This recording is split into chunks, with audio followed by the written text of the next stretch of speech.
Ang katotohanan niyan, bagamat binabato nila ng putik si BP Sara, ang latest survey, siya pa lang din ang tanging pinagkakatiwalaan ng mga tao, kasama na kung ikukumpira doon sa hanay na naglilitis sa kanya na walang tiwala ang taong bayan. No? So sa akin, kung talagang kurakot si Inday Sara, nakikita natin the fruits of the crime. Pero sa buhay ni Inday Sara naman, nakikita nyo, no? Dito nga, bagamat siya bumibisita regular dito sa tatay niya sa Dahig, nagbubus.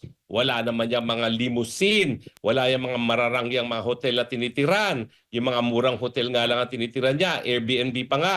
So nasan nga ang prutas ng pagnanakaw kung meron man?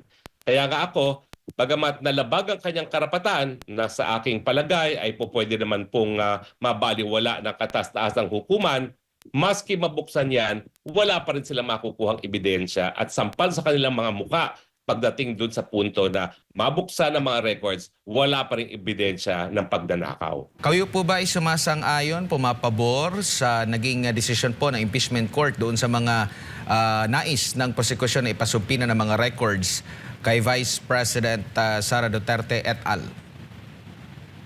Well, sabihin na lang natin, hindi na ako nasurpresa sa botong yan dahil talagang inaasahan naman natin ang boto ng mga senator judges dahil ang impeachment ay pagkahalo ng politika at ng batas ay magiging sang-ayon din dun sa dibisyon ng Senado sa panig ng mayorya at minorya. No?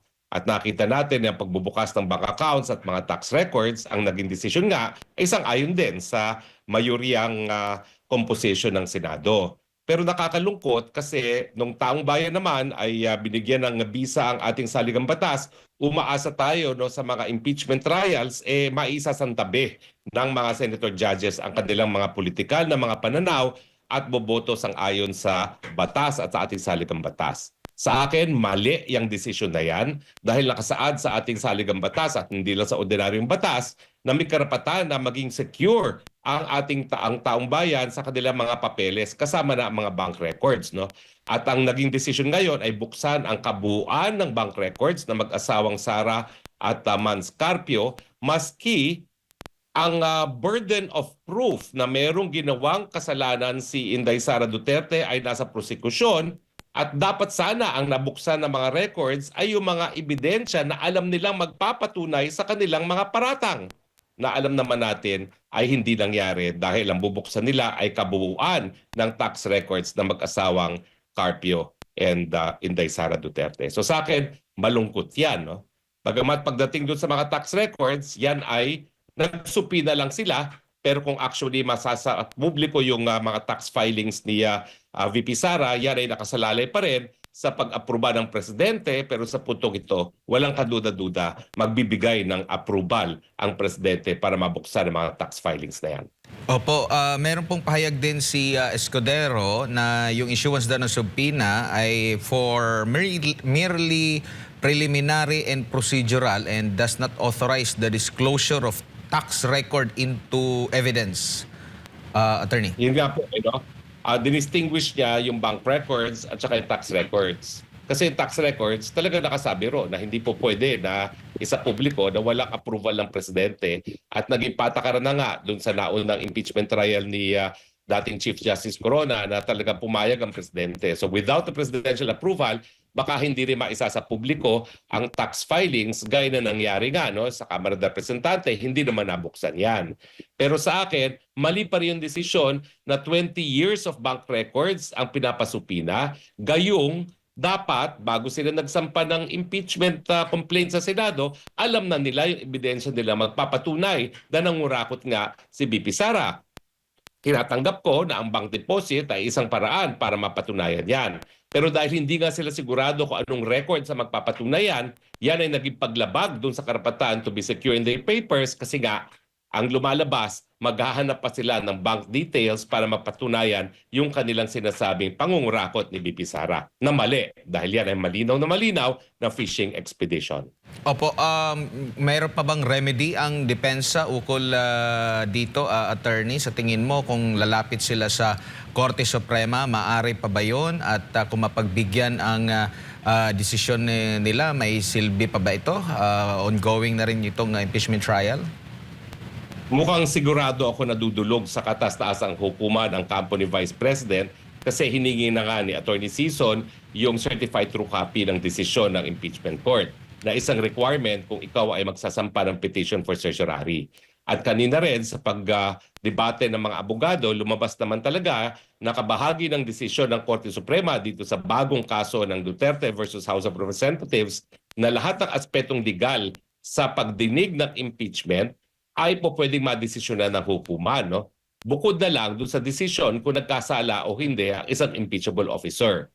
Kaya walang kaduda-duda na sa ilalim ng desisyon ng Francisco versus House of Representatives at saka ng Duterte versus House of Representatives, meron talagang obligasyon at hindi lang kapangyarihan ang Korte Suprema na repasuhin kung tama ba o mali ang gawa ng kahit sinong sangay ng gobyerno kung merong grave abuse of discretion or paglabag sa saligang batas at mga umiiral na mga batas. Yung mga bangko po ba, yung mga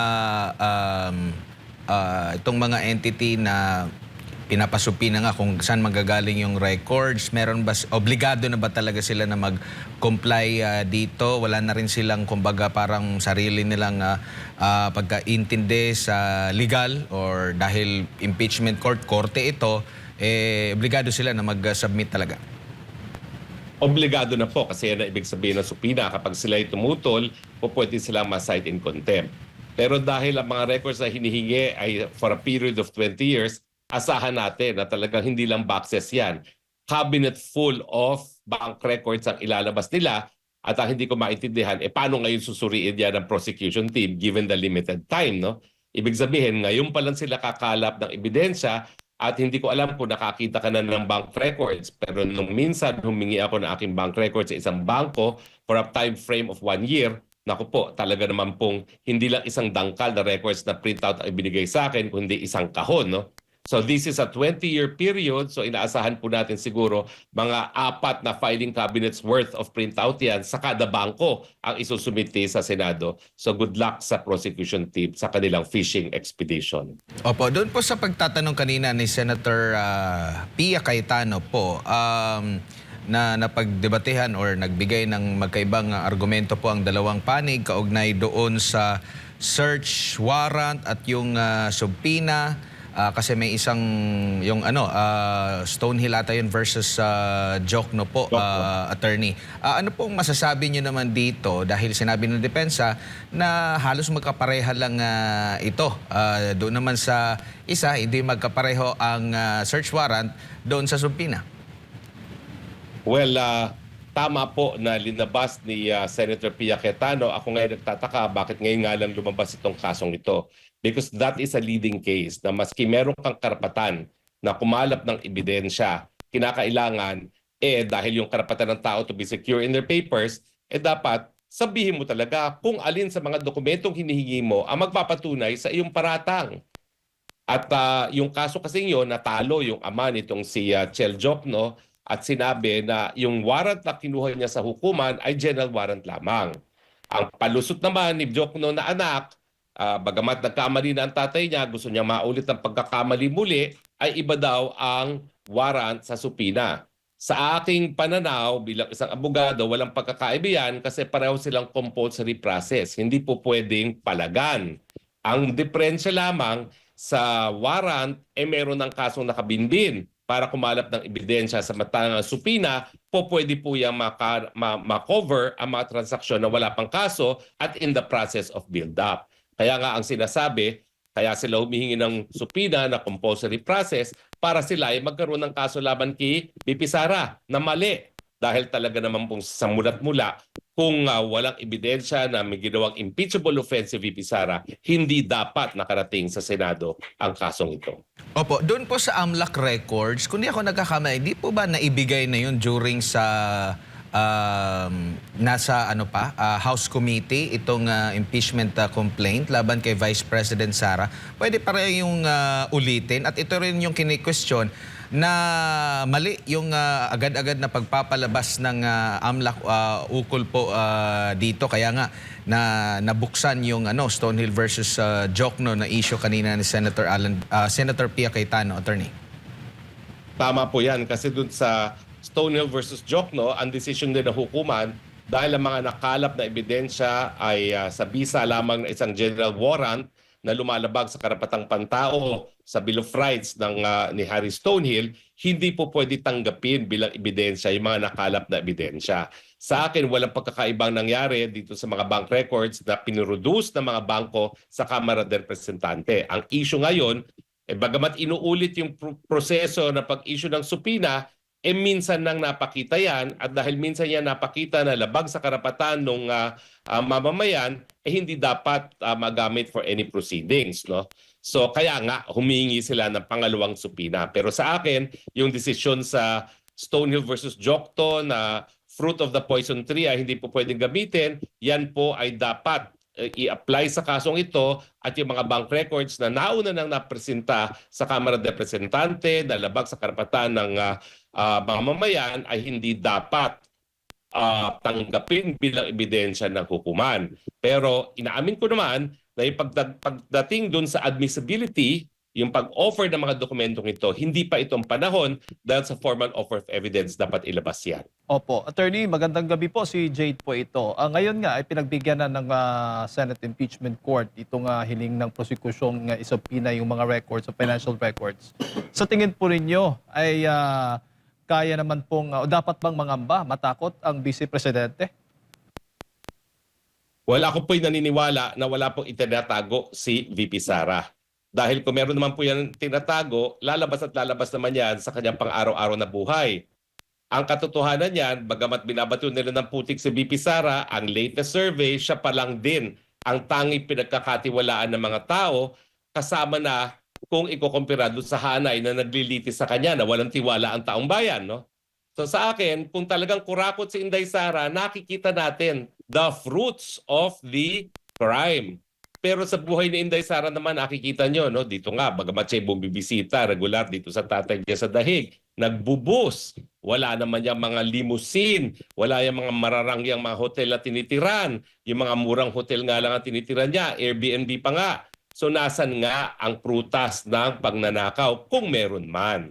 Kaya nga ako, bagamat nalabag ang kanyang karapatan na sa aking palagay ay po pwede naman pong mabaliwala ng katas-taasang hukuman, maski mabuksan yan, wala pa rin silang makukuhang ebidensya at sampal sa kanilang mga muka pagdating dun sa punto na mabuksan ang mga records, wala pa rin ebidensya ng pagnanakaw. Kaya sinasabi ng prosecution kanina ni Attorney Chel Jokno, hindi fishing expedition dahil meron silang nakuha nga pinagbasihan, may sapat silang basihan. Yung una nga nilang nakuhang mga ebidensya o itong mga dokumento mula sa AMLC doon sa kanilang pagdinig doon sa Kamara Attorney.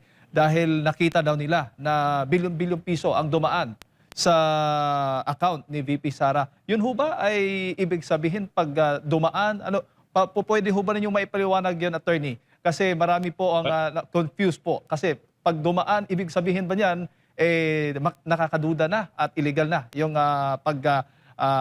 tingin doon sa account ng VP Sara? Unang-una, nakakatawa yung sinabi niya na hindi fruit of the poison tree kasi nakalap na nila. Hello? Kaya nga fruit of the poison tree yan, nakalap mo yan sa Kamara de Representante na hindi dapat na ilabas.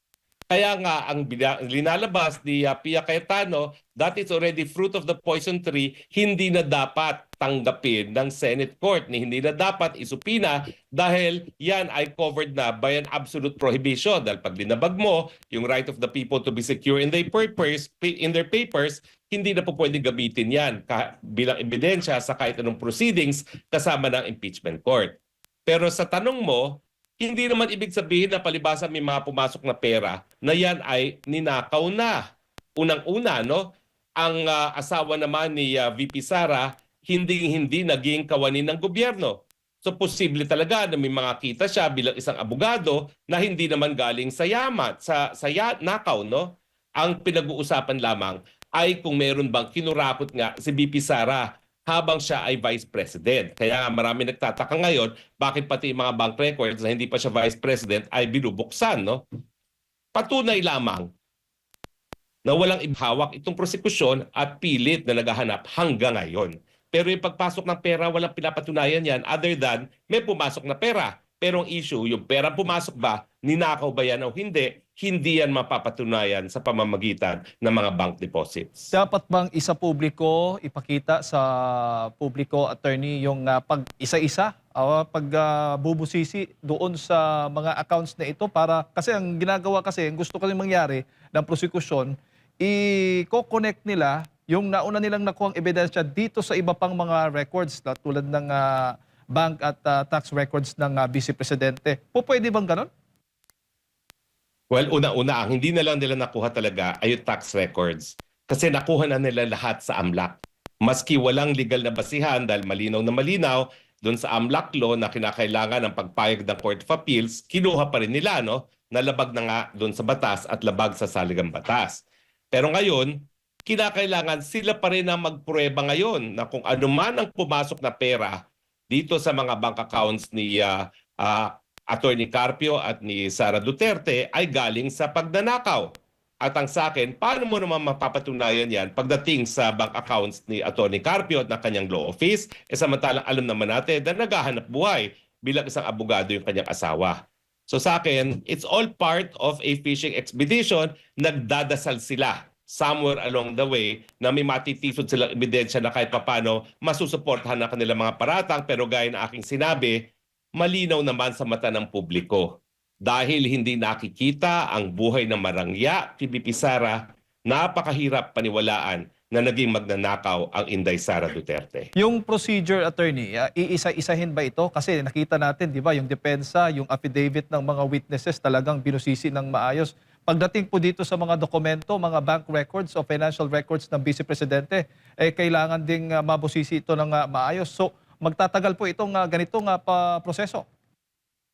Kaya nga sabi ko sa kanila, good luck. Dahil yung aking personal na karanasan na sarili kong account lang, pinaprint out ko dahil hinahanap pa kong mga transaksyon na hindi ko alam kung nabayaran ko o hindi, talagang boxes ang binigay sa akin ng print out ng bangko, no? Ganun pala yun, no? Lahat ng mga, kumbaga, ledger, electronic ledger na pumasok at lumabas na pera, ipiprint out yan. Pero yung hiningi ko mga panahon ay parang 3 years lamang dahil hindi ko maalala kung minabayaran ako hindi over a 3-year period. Ito 20 years. Kaya inaasahan ko isang buong kwarto siguro ng dokumento to ang kanilang susuriin. So bagamat sinasabi natin na mali ang proseso dahil ito'y fishing expedition at hindi pagpapatunay ng paratang, good luck pa rin sa kanila dahil malulunod sila sa mga entries and datos. Opo, bago ko lang ibalik kay partner Admiral Attorney, doon bago po nag-adjourn ang impeachment court ay ipinaliwanag ni Senator Judge Robin Padilla yung kanyang objection doon sa pagsampi na nga ng financial records. Sang-ayon ho ba kayo doon sa sinasabi po niya na kung ngayon ay bubuksan natin yung bank records ng Vice Presidente, abay lahat na ng mga public officials ay buksan na rin ng mga maging transparent tayo sa mga bank records para po sa taong bayan? Nakakahanga ang mga obserbasyon ni Senator Padilla na linalait ng kanyang mga kalaban. No? Pero tama na naman dito sa pagkakataon nito si Senator Robin Padilla kung hindi natin susundin ang sinasabi ng batas na mga bank records should be treated confidentially at nais natin magkaroon ng transparency, dapat ang transparency ay para sa lahat ng kawani ng gobyerno. So dapat lahat ng politiko buksan ang kanilang mga bank accounts, magkaroon ng waiver of the bank secrecy law, na magkaroon ng real or tunay na transparency at hindi lamang panggigipit sa kalaban sa politika. Opo, attorney, nabuksan din po yung issue kung pantay ba o patas ang treatment, lalo na dyan sa Kamara, sa impeachment laban niya dito kay VP at sa impeachment laban po kay PBBM, attorney. Ano masasabi niyo po? Malinaw na yung mga paratang kay Marcos Jr. ay hindi halos pinansin ng Kamara at mabilisang dinismiss para magkaroon lang ng 1 year of impeachment free itong si Marcos Jr. Pero itong kay VP Sara, maski walang ebidensya, nagpapahanap pa ng ebidensya sa pamamagitan ng supina. So malinaw ang naging obserbasyon ni Senator Judge Padilla na hindi patas ang pagtrato sa mga impeachment complaints laban sa Presidente at sa Vice Presidente. At dahil dito, malinaw rin na panggigipit lang itong proseso na nakikita natin ngayon laban sa pinagkakatiwalaang opisyal ng gobyerno, walang iba kundi si Vice President Sara Duterte. Opo, at bago pa man itong usapin tungkol sa subpina, sa desisyon ng impeachment court doon sa pagsubpina sa mga records, no, nagkaroon din po ng diskusyon ng mga senator judge kasi nagkaroon ng pagpapaliwanag itong si Senator Judge Robin Padilla, paglilinaw tungkol doon sa sinasabi na hindi daw siya sumagot doon sa sinasabi ng ombudsman. Meron siyang paglilinaw. And at the same time, meron pong tumuligsa dito dahil ayon sa ilan ng mga senator judge, dapat daw gamitin lang itong kanilang karapatan na makapagsalita may kaugnayan sa impeachment. Pero ang paliwanag din ata ni Senator Cayetano, para to set the record straight na yung credibility ng mga senator judge, kaya nagkakaroon ng mga ganitong mga usapin kasi naaatake yung kanilang kredibilidad. Ikaw po, attorney, ano pong masasabi nyo po dito kung ito ba'y may kaugnayan? Ang motion kanina na itakil na lang during sa Senate session na muling magbubukas sa araw po ng SONA ng Pangulo. Nanggaling po yung obserbasyon na yan sa isang senador na giniit na ang batas could be bended. Kaya nga po ang tawag sa kanya, Erich the law bender. No? Pero sa totoo po, sa ating sistema ng gobyerno, ang integridad ng hukuman ay po pwede talagang pag-usapan sa loob ng hukuman mismo. Kaya nga po ang mga hukom ay meron kapangyarihan mag-cite in contempt laban dun sa mga tao na magsasabi ng mga bagay-bagay na nakakasira sa integridad ng hukuman mismo. At syempre, dahil ang mga bagay-bagay lalo na yung mga pananakot sa mga huwes ay importante para magkaroon tayo ng isang credible at isang impartial na pagdinig, talagang jurisdiction pa rin ng hukuman yan na pag-aralan at to cite individuals in contempt kung talagang sinisira nila ang integridad ng hukuman. So sa akin, yung obserbasyon lang yan po yan ay galing nga sa isang tao na tinatawag nating the law bender. Opo, at bago pa man itong pagbabalik ng impeachment trial kay Vice President Sara Duterte, marami na tayong narinig sa kapwa Senator Judge na dapat daw itong si Senator Alan Peter Cayetano ay sa kulungan at maghahanap daw ng paraan yung isang Senator Judge, si Ping Lacson, para ito'y maisakatuparan. Mayroon na naman pong makukulong pa na senador after nitong dalawang senador na kasalukuyang nakakulong na po sa pitan. Well, talaga nakakabahala po yan at yung ganyang mga pananalita ay nagpapatunay talaga na uubusin nila ang hanay ng mga senador na naninindigan na walang pagkakasala si VP Sara. Inuna nila si Bato, sinunod si Jinggoy, sinunod si Senator Marcoleta at ngayon pati ang Minority Floor Leader Alan Peter Cayetano ay inimbestigahan sa isang akusasyon na matagal na pong akalam ko ay natapos ng investigasyon.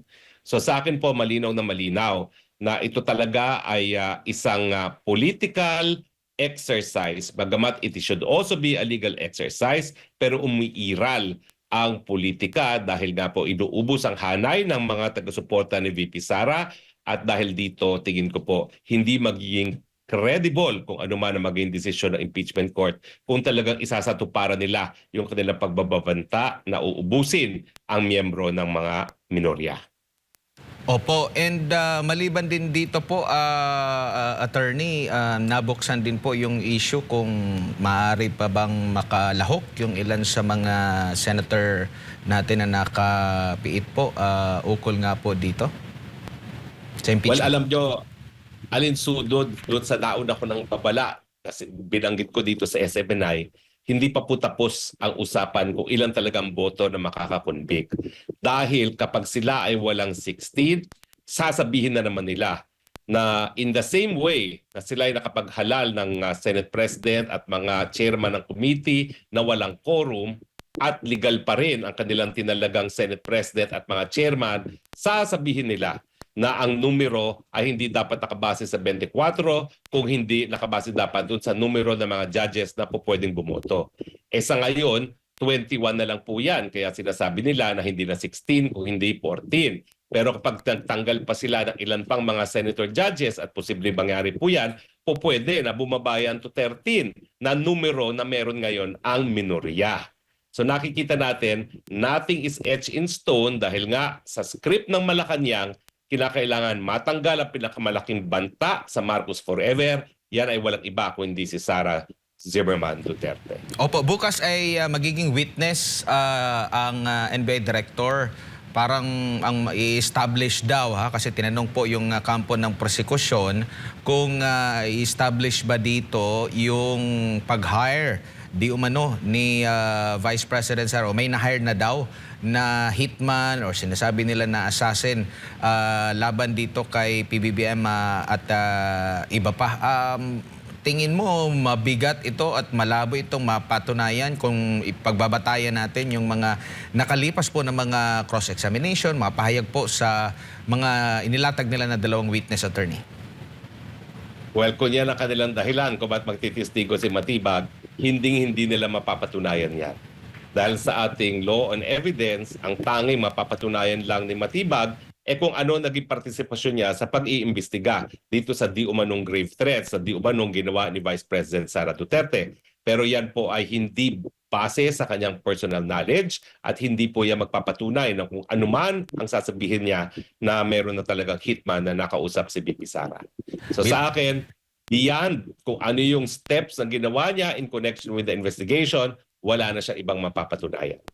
Opo, bilang panghuli na lang, attorney, mensahe nyo na lang po sa ating mga kababayang patuloy na nagmamasid sa impeachment trial kay Vice President Sara Duterte. Wala kakataba po ng ulo yung rally nangyaring kahapon dyan sa Liwasang Bonifacio. Di po nauubos ang ating mga kababayan na naninindigan na tama na ang sobra na. Pero ang tanong ko sa ating mga nakakarami, kailan pa ho kayo lalabas at manindigan na tama na sobra na hindi na natin kaya ang gobyerno ng Marcos Jr. Sana po ngayon na at hindi sa panahon na warak ng tuluyan ang demokrasya sa ating bansang Pilipinas.